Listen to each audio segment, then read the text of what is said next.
Assalamualaikum warahmatullahi wabarakatuh. Semangat pagi. Apa kabarnya hari ini? Mudah-mudahan kita selalu sehat walafiat ya. Nah, pada kesempatan kali ini bertemu lagi dengan Ibu. Di sini kita akan membahas materi mengenai sistem ekspresi pada manusia. Tujuan pembelajaran pada materi kali ini adalah siswa diharapkan dapat menjelaskan pengertian sistem ekspresi. Yang kedua, siswa dapat menjelaskan alat-alat ekspresi dan hasil ekspresinya. Yang ketiga, dapat menjelaskan gangguan pada sistem ekspresi. Dan yang keempat, diharapkan siswa dapat mengetahui cara menjaga organ ekspresi pada manusia. Apa sih sistem ekspresi itu?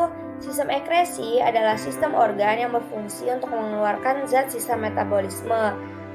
Selain mengeluarkan zat sisa metabolisme, ada juga pengeluaran zat sisa yang masih dibutuhkan oleh tubuh.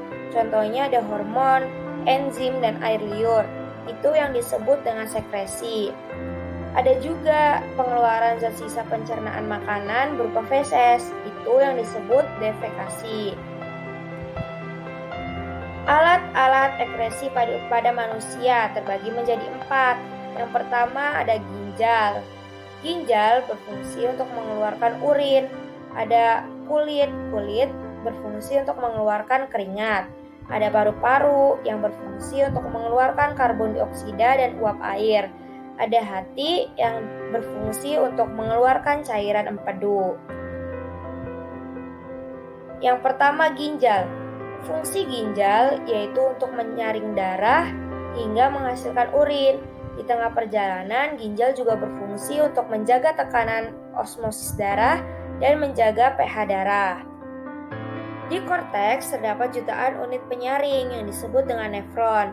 Nefron ginjal memiliki struktur ada glomerulus, tubulus contortus proximal, tubulus contortus distal, tubulus collectivus, dan lengkung Henle. Proses pembentukan urin terjadi melalui 3 tahap. Tahap pertama yaitu filtrasi. Di filtrasi terjadi penyaringan darah. Protein dan sel-sel darah tidak boleh keluar. Terjadinya di glomerulus. Hasil yang dihasilkan oleh tahap filtrasi adalah urin primer. Tahap kedua adalah reabsorpsi.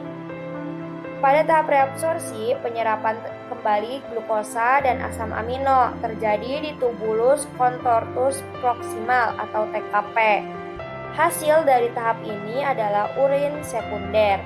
Tahap ketiga adalah augmentasi. Pada tahap ini terjadi pengeluaran urea, amonia, kreatin, garam, vitamin, dan racun-racun yang disebabkan dari obat-obatan dan lain-lain. Terjadi di tubulus contortus distal atau TPD. Hasil dari tahap augmentasi adalah urin sesungguhnya.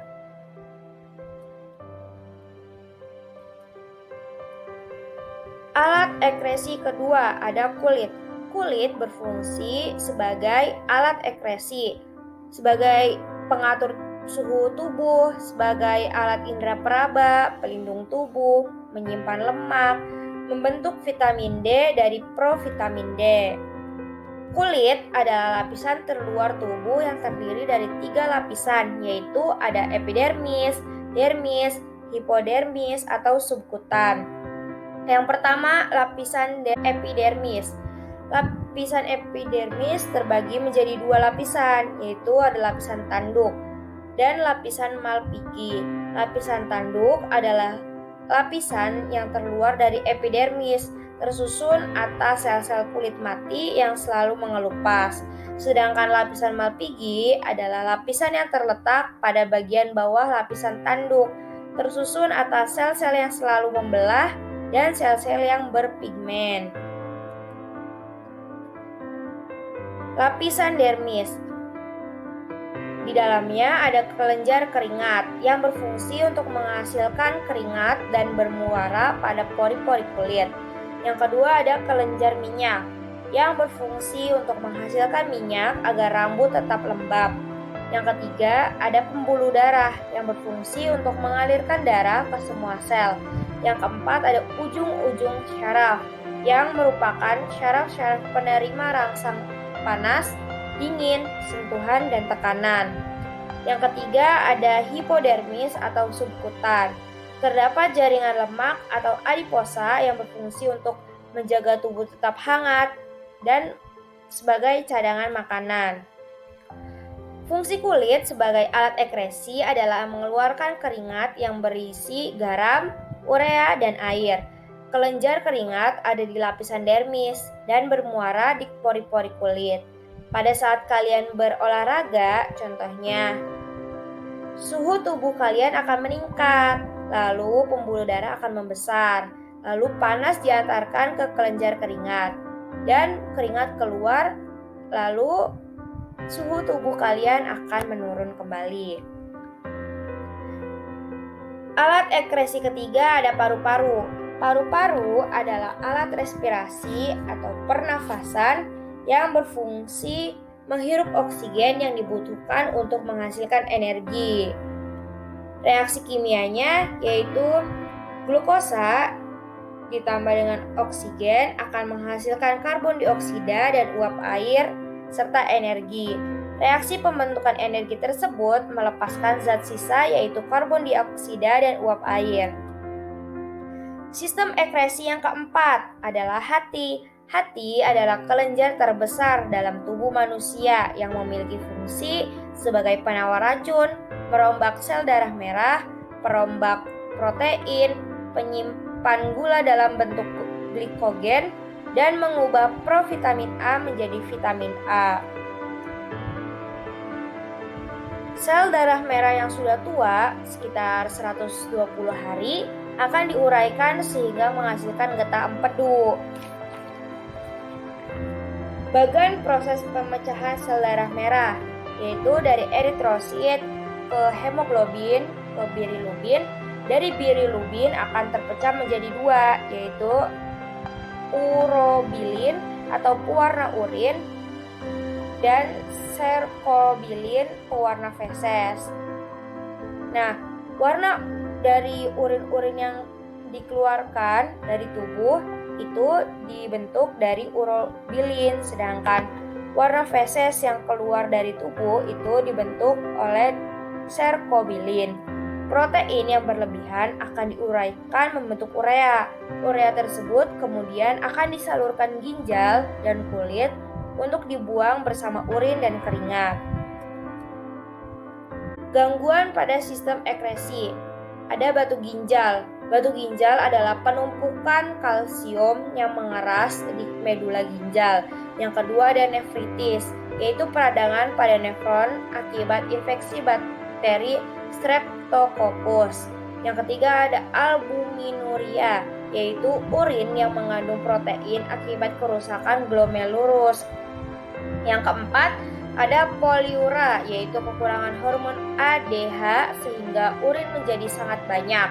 Yang kelima ada hematuria, yaitu urin mengandung sel-sel darah merah. Yang keenam ada gagal ginjal. Gagal ginjal adalah keadaan di mana ginjal tidak berfungsi sama sekali.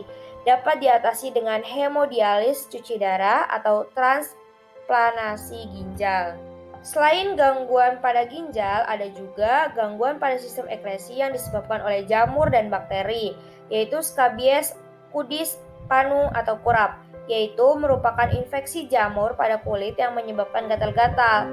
Ada juga pneumonia, yaitu infeksi bakteri pneumonia di paru-paru.